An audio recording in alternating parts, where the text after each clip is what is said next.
Luis Alberto Escobar es profesor de Historia por la Universidad Nacional del Litoral y doctor en Estudios Sociales de América Latina por la Universidad Nacional de Córdoba, en Argentina, con una tesis doctoral titulada Redes Latinoamericanas y Exilio Español en la construcción de una tradición sociológica. Francisco Ayala, sociólogo sin sociedad. Actualmente desarrolla su trabajo en el Centro de Investigaciones Sociales y Políticas en la Universidad Nacional de Entre Ríos y también forma parte del grupo de investigación Universidad y Sociedad, Historia Social y Cultural de la Universidad Argentina, de la Universidad de San Andrés, grupo que dirige la profesora Miranda Lida, autora asimismo del prólogo al libro que nos ocupa hoy. Sus líneas de investigación se centran en la historia intelectual de las ciencias sociales durante las décadas de los 40 y 60 del siglo XX, prestando especial atención al exilio, las redes intelectuales, el campo editorial y las trayectorias y espacios culturales y universitarios. En el año 2010 obtuvo una beca de investigación de la Fundación Francisco Ayala. El proyecto que presentó pretendía esclarecer una etapa casi desconocida en la trayectoria de Ayala en el exilio en Argentina.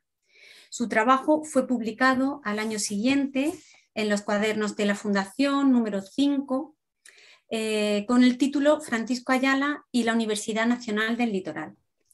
En esta investigación, el profesor Escobar profundiza en la experiencia de Ayala en la Universidad Nacional del Litoral de la ciudad de Santa Fe, donde Ayala ejerció como profesor de sociología y conformó un grupo de investigación universitario que inauguró, como dice el profesor Escobar, una novedosa tradición sociológica en el ámbito académico argentino.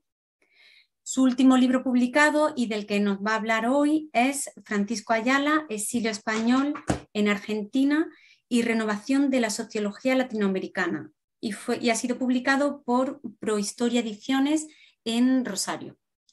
Pues Luis, cuando tú quieras.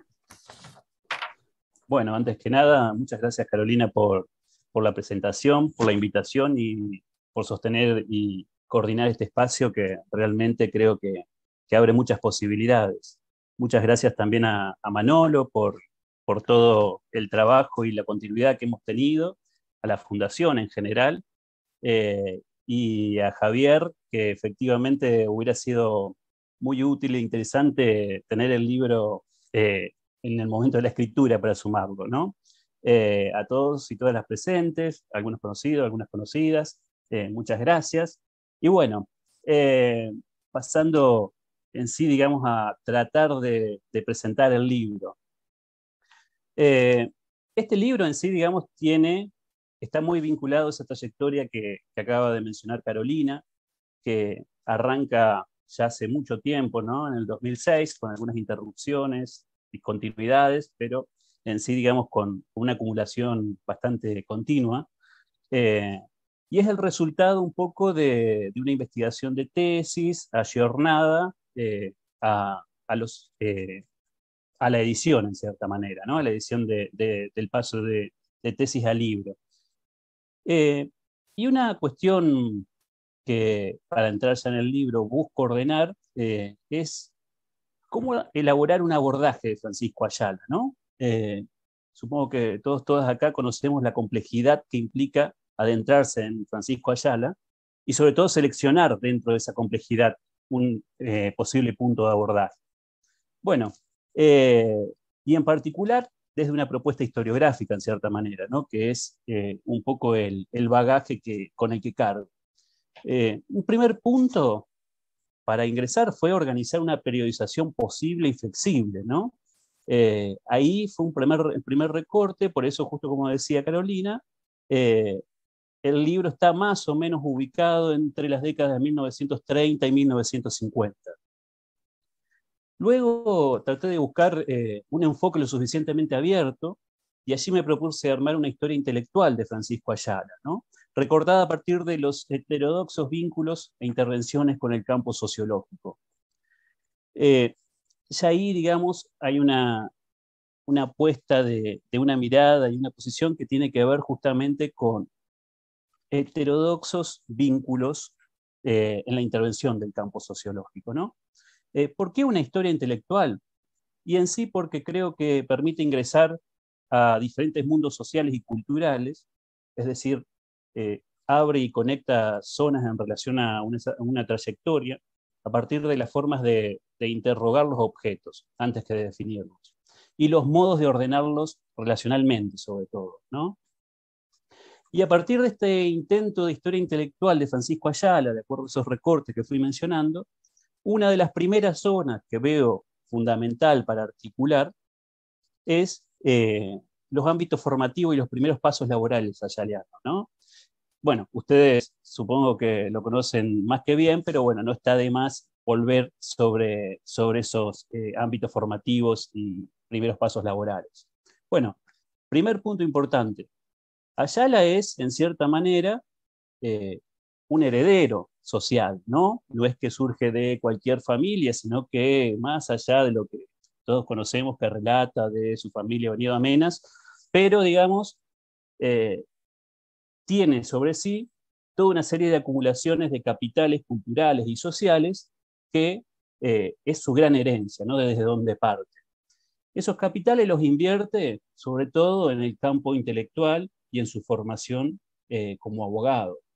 Una formación que termina siendo finalmente, creo que si hay una palabra que define a Ayala en todo este periodo es heterodoxa, ¿no? Porque acá otra vez vuelve a aparecer en su formación, ¿no? Y eso lo podemos ver que cuando, digamos, conecta diferentes espacios, diferentes regiones del mundo cultural de su época, sobre todo vinculados a ese mundo literario junto con el mundo del derecho, la política y gradualmente de la sociología.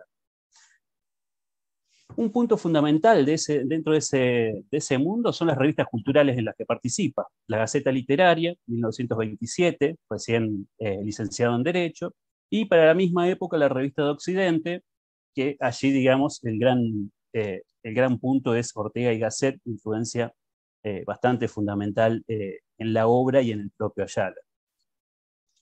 Y además de estos dos espacios referenciales, tiene una prolífica y diversa participación en la prensa periódica y otras revistas del momento. Dentro del mundo académico es importante rescatar la estadía en Berlín, justamente, que menciona Javier, de 1929 a 1930. A su retorno se doctora en Derecho en 1931, ya comienza a ser catedrático de la universidad. Otro punto fundamental son las primeras traducciones de Ayala. En estas primeras traducciones creo que hay mucho de influencia de toda esa trayectoria, sobre todo de las revistas culturales que acabo de mencionar, ¿no? Y particularmente Revista de Occidente. Esas traducciones centrales creo que están sobre todo en, por lo menos de acuerdo al tema que lo voy recortando, el programa de Erfurt-Bukowski del 33, en el 34 Teoría de la Constitución de Carl Schmitt, 36 La opinión pública de Ernst Mannheim, 1936 El hombre y la sociedad en épocas de crisis de Karl Marx. Y por último, y no menos importante, el funcionario de la República, ¿no? Que en 1932 concursa un cargo en la Diputación, ingresa a trabajar, ingresa en ese vínculo dentro de la Segunda República como funcionario. Cerrando esta etapa, digamos, también se podría pensar en un último viaje que es el de 1936, que lo acerca por primera vez a América. Y ese primer viaje es bastante importante, no solo por cómo se lo promociona en los lugares donde va a visitar y donde va a exponer, sino también con las experiencias y relaciones que entabla a través de ese viaje, ¿no? Que en muchos casos son relaciones que viene llevando a través de las cartas, relaciones que están vinculadas a Revista de Occidente y que termina en cierta manera de consolidar a través de este viaje. ¿Por qué, digamos, toda esta descripción que estoy mencionando, que quizás ya todos la tienen más que conocida? Bueno, porque en 1939, cuando Ayala parte hacia el exilio, ya tiene una trayectoria delineada, ¿no? En términos formativos, de experiencia y de vínculos que son fundamental para el arribo y la inserción dentro de ese exilio, ¿no? Si bien esa trayectoria está bastante delineada, no está totalmente consolidada. ¿Qué quiero decir con esto? En todo caso, es una trayectoria que está madurando, pero que está en transición hacia un reconocimiento de los pares, sobre todo en términos borgianos, ¿no? Es una persona que tiene 33 años, ¿no? No es una persona que ya está totalmente cerrada en su formación, sino que justamente está tratando de consolidar, madurando esa posición. Esto es bastante visible, digamos, sobre todo en los espacios en que se articula que, una vez llegado al exilio, ¿no? Que todo el tiempo se lo está presentando antes de formalmente pasar a sus textos, ¿no? Hay varios casos en las revistas que se habla de Francisco Ayala es esto, esto y esto y esto, lo que da cuenta justamente que si bien tiene la trayectoria, pero todavía no está del todo reconocible. Esto nos introduce en la segunda zona que tiene algunas subdivisiones ordenativas, ¿no? Esto es más o menos como un vuelo a pájaro de algunos elementos del libro que consideré. Y que tiene que ver justamente con el mundo de la sociología, conformado a varias escalas. La española, la latinoamericana, la argentina, y en particular, dentro de la Argentina, del litoral argentino.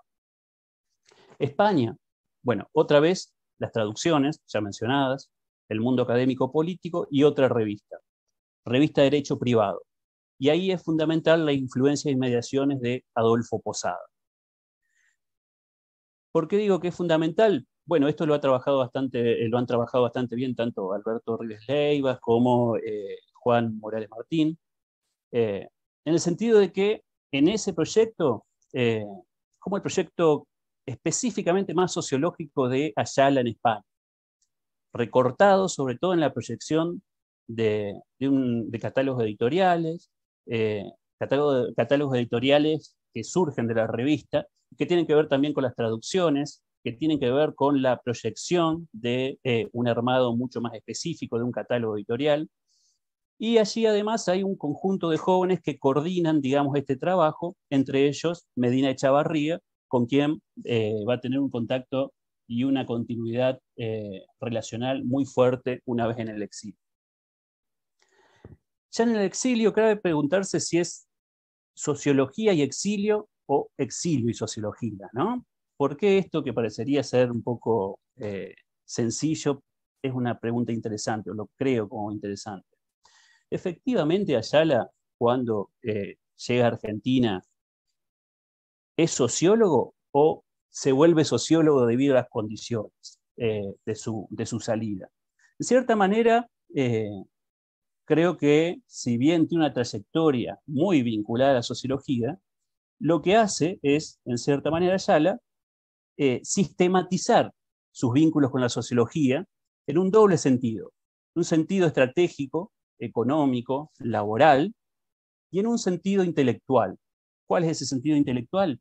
Creo que la sociología o las herramientas vinculadas a la sociología, que él siempre las redefine desde otros lugares, siempre incluso con las ciencias políticas, en muchos casos, incluso con la literatura y el ensayismo en general, en Ayala, digamos, se va a volver justamente una lectura para interpretar lo que está sucediendo en ese contexto de la década del 30 en adelante, y qué le está sucediendo a él en ese contexto, ¿no?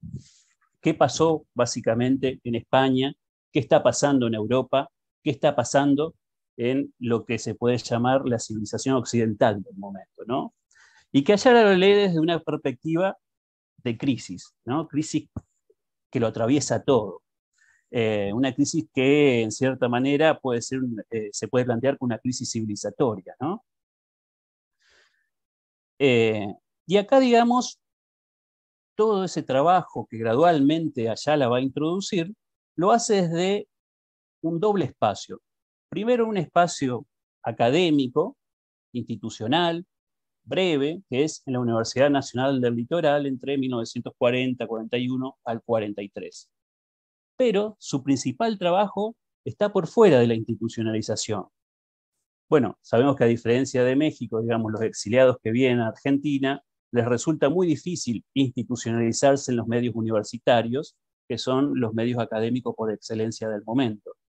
Sin embargo, digamos, Ayala va a transitar toda una serie de espacios extrauniversitarios, como lo son el Colegio Libre de Estudios Superiores, el Instituto de Sociología de la UBA, que si bien es un instituto universitario, pero Ayala está ahí, digamos, como un agregado externo, el Ateneo Luis Bello, de la ciudad de Rosario, y además va a tener algún vínculo esporádico institucional a través de algunas conferencias y seminarios que va a brindar en algunas universidades, como por ejemplo la Universidad Nacional del Tucumán o la Universidad Nacional de Córdoba. Eso constituye como otra zona, ¿no? Y otra zona más, ya específicamente en el litoral, es la investigación de corte sociológico. Esto es bastante interesante porque en un tiempo muy cortito, de 2 años nada más, Ayala, potenciado en cierta manera en esa vinculación institucional dentro de la Universidad Nacional del Litoral, logra armar un grupo de investigación y comienza a publicar sus primeros trabajos, que justamente son trabajos en relación al estudio de la nación desde una perspectiva moderna, ¿no? La problemática de la nación. Que no es un dato menor de que se trata de uno de los primeros trabajos que abordan de manera contemporánea el estudio de la nación en América Latina, ¿no? Y por último, otra zona importante que abordo acá en este libro, sobre todo en el capítulo 3, es el mundo de la edición. Ese mundo de la edición que está por fuera de la universidad y, en cierta manera, como dice Giselle Sapiro, digamos, justamente, muestra el trabajo de manera más nítida, porque no es un trabajo que está institucionalizado, sino que corre por otras vías. Entonces, sin querer, digamos, caí en esta cuenta del trabajo ayaliano por fuera de las instituciones, en el sentido de que dentro de las instituciones había muy poco, como acabo de relatar. En cambio, digamos, si empezamos a buscar, a rascar, por decirlo así, esa trayectoria por fuera de las instituciones, encontramos que entre 1940 y 1952 aproximadamente, se pueden encontrar, recortando en el ámbito de las ciencias sociales, un catálogo sociológico, un corpus de sociología en cierta manera, otra vez heterodoxo, sumamente heterodoxo, un total de 30 títulos, lo que no es un catálogo menor. Por supuesto que si en paralelo lo comparamos con lo que está haciendo Medina Echavarría en México, es un catálogo menor. Pero una vez que empezamos a hacer una comparación un poquito más fina entre ambos catálogos, digo, el catálogo del Fondo de Cultura Económica de México, donde Echavarría lidera la dirección de la sección de Sociología, primero y principal, ¿cuántos libros traduce Medina Echavarría en relación a Ayala? Bueno, Medina Echavarría traduce nada más que 3 libros. ¿Cuántos libros publica Medina Echavarría de su propia autoría en comparación con Ayala? Bueno, otra vez, Medina Echavarría publica muchos menos libros de su propia autoría. Y por otro lado, algo fundamental, el trabajo de Medina Echavarría en México está institucionalizado, formalizado dentro del Fondo de Cultura Económica y además tiene detrás de sí un grupo de trabajo bastante amplio que colabora. En el caso de Ayala, todo este catálogo heterodoxo que les decía es prácticamente un trabajo individual, ¿no? Individual desde el punto de vista de traducción, individual desde el punto de vista de la escritura de prólogos, introducciones. Entonces, digamos, si bien es un trabajo menos institucionalizado, pero que muestra de manera bastante fuerte cómo es el trabajo en la cadena de producción del mundo del libro de Ayala, ¿no? Por supuesto que, a diferencia también de Medina Echavarría, que esto es muy interesante, ¿no? Porque Medina Echavarría creo que lo he utilizado todo el tiempo para comparar, a veces como espejo y a veces como una especie de diferencias, ¿no? Con el caso de Ayala. Eh, y les decía que justamente esa comparación me lleva a mostrar, digamos, que de estos 30 títulos, hay una diversidad editorial gigante en el caso de Ayala, ¿no? Que no está en el caso de Echavarría. Una colección solamente se tiene el nombre de Biblioteca Sociológica. El resto son colecciones sueltas o libros sueltos, ¿no? En la colección sociológica hay solo 8 títulos. Después hay una colección de clásicos políticos que suma otros 8 títulos. Después están los ensayos propios de Ayala, y por último hay un grupo bien heterogéneo de libros que publica en diferentes editoriales, ¿no? Digo, estos 30 se conforman también con 2 de los libros que publica ya fuera de Argentina, cuando está en su estadía en Puerto Rico. Entonces, digamos, ¿cómo se puede fundamentar una colección tan heterodoxa que en apariencia, digamos, tan dispar? Bueno, si empezamos a analizar el hilo más fino de las traducciones, de quién edita, cuáles son los temas en discusión y demás, vamos a ver, digamos, que ahí aparece el hilo ayaliano bien presente, ¿no? Está atravesado en general la cuestión de la crisis, ¿no? Todos los textos están en diálogo con la idea de crisis, pero no solamente en diálogo con la idea de crisis, sino también de una discusión, digamos, con el presente. Ese es otro punto importante en esta colección. Todos los libros, a pesar de que sea un libro de alguien que redita del siglo XVII, del siglo XVIII, todos están, digamos, en consonancia con un presente, ¿no? Todo el tiempo está tratando de aunar, en cierta manera, lo que es teoría y práctica, ¿no? Ese es como uno de los grandes hilos que están en este catálogo editorial. Bueno, eso es una línea un poquito por arriba, digamos, como para empezar a presentar el libro que tiene, como les decía, 3 capítulos. Primer capítulo más abocado, digamos, a presentar a Ayala y el estado de la sociología en América y en particular en Argentina. Segundo capítulo que ya entra específicamente sobre la experiencia más institucionalizada de Ayala, tanto en el boletín de la Universidad de Buenos Aires como en la Universidad Nacional del Litoral. Y tercer capítulo, más centrado en este mundo de la edición, ¿no? Que no solo se centra en el catálogo sociológico, sino también cómo se difunde ese catálogo a través, sobre todo, de las intervenciones periodísticas y en revistas de corte cultural de Ayala, ¿no? El libro se cierra, a grandes rasgos, ya voy cerrando porque creo que me estoy pasando, con algo que no es una conclusión, sino que trato de introducir un tema que siempre es riesgoso explicar hacia afuera, para quienes no son argentinos, que es la lectura ayaliana sobre el peronismo, ¿no?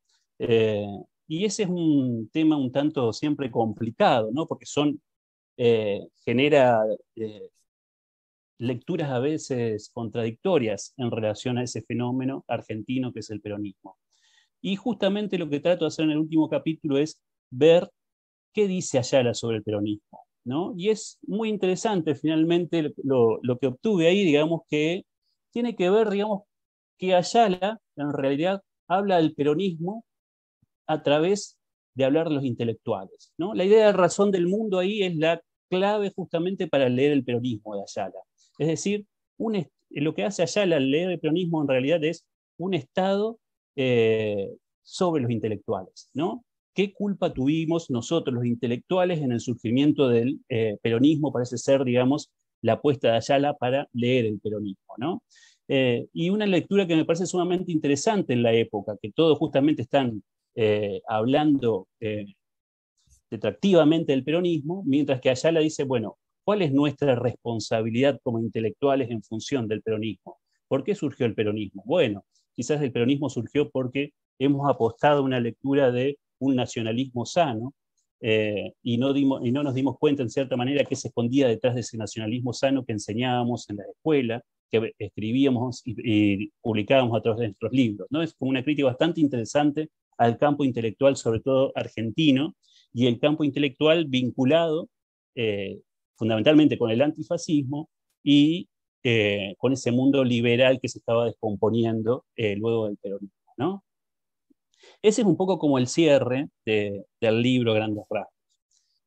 Por último, digamos, en relación a la presentación, que tiene que ver con esa pregunta inicial con la que arranqué, ¿no? ¿Cómo colabora la historia intelectual, en cierta manera, para leer esta trayectoria recortada de Ayala? Bueno, creo que la historia intelectual sirve justamente para recorrer las diferentes zonas o mundos del caso ayaliano, ¿no? Así que corto acá y creo que lo más importante es el intercambio, así que dejo abierto y muchas gracias.